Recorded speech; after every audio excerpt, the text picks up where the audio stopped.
امام ابن کثیر کہتے ہیں کہ سکون اور وقار کے ساتھ چلتے ہیں، جیسا کہ اللہ تعالیٰ کا فرمان ہے وَلَا تَمْشِ فِي الْأَرْضِ مَرَحًا إِنَّكَ لَن تَخْرِقَ الْأَرْضَ وَلَن تَبْلُغَ الْجِبَالَ طُولًا۔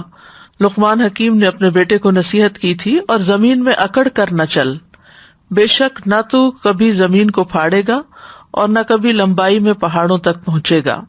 لیکن اس سے مراد یہ بھی نہیں کہ انسان بیماروں کی طرح چلے، تصنع اور ریاکاری کے ساتھ مریضوں کی طرح چلتے ہوئے اپنی عاجزی کا اظہار کرے۔ جب حضرت عمر رضی اللہ عنہ نے ایک نوجوان کو دیکھا کہ وہ مریل چال چل رہا ہے تو پوچھا کہ ما بالک انت مریض، تمہارا کیا حال ہے، کیا تم بیمار ہو؟ اس نے کہا نہیں، بیمار تو نہیں۔ تو حضرت عمر رضی اللہ عنہ نے اس کو کوڑا مارا اور حکم دیا کہ قوت سے چلو۔ تو ریاکاروں کی طرح چلنا، مسکینوں کی طرح چلنا اور فقیرانہ شکل بنا کر چلنا، یہ یہاں مراد نہیں ہے، کیونکہ نبی صلی اللہ علیہ وسلم تیز چلتے تھے، مضبوطی کے ساتھ چلتے تھے۔ آپ جب بھی چلتے تو زمین سے اپنا قدم اٹھا کر چلتے تھے، یعنی پاؤں گھسیٹ گھسیٹ کے نہیں چلتے تھے۔ آپ دائیں بائیں یوں جھکتے ہوئے چلتے تھے گویا کہ بلندی سے نیچے اتر رہے ہوں، یعنی ذرا سا آگے کی طرف جھکاؤ ہوتا تھا۔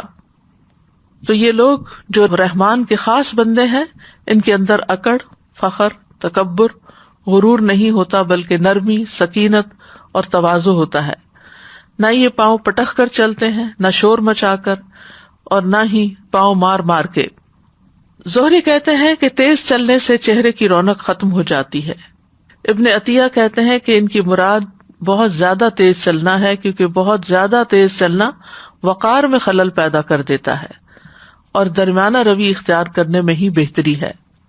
قشیری نے کہا کہ ایک قول یہ ہے کہ وہ فساد پھیلانے کے لیے اور نافرمانی کرنے کے لیے نہیں چلتے، بلکہ اللہ کی اطاعت میں اور مباح کاموں میں چلتے ہیں۔